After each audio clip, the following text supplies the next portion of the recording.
Matthew 14:12. Kai praselthantes hoi mathetai autou, eran ta ptoma, kai ethapsan alta, kai elthantes ap angelon to Jesu.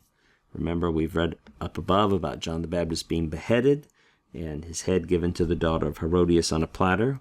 We're going to continue reading now, and I want to point out as we begin, we have these two participles that we are going to translate as participles of attendant circumstance, meaning based on the context, it's just another activity that's happening along with whatever verb they're close to. We have two indicative verbs that are close to them, so we're going to just translate these participles like indicative verbs. Again, this is a contextual decision, and usually when you have a participle of attendant circumstance, we have to add in the word and in English. So let's try this.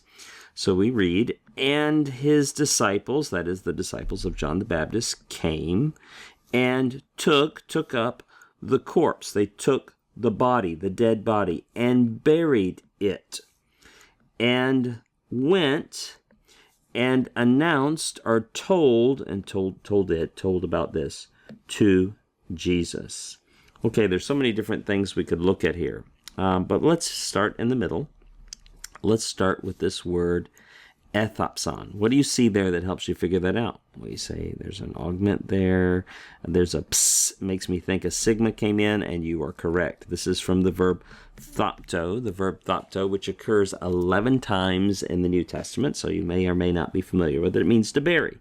And so it's third person plural. This is what we have here is an aorist active indicative, third person plural.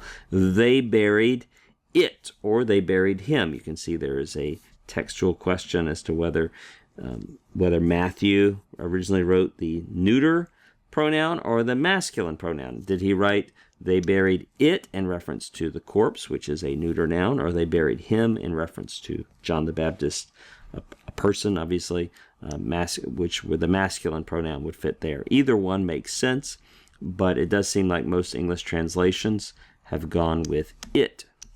Let's look at this word Aaron, and I think we'll be out of time after that. What do you see there? Well, you see a lengthened initial vowel. You see an alpha. You say, I think this is probably an aorist, but where's my sigma? Aha! Learn more nonsense rules. Remember, when the stem of a word, the stem of a verb ends in one of these liquid consonants, you will not have a sigma coming up next to it.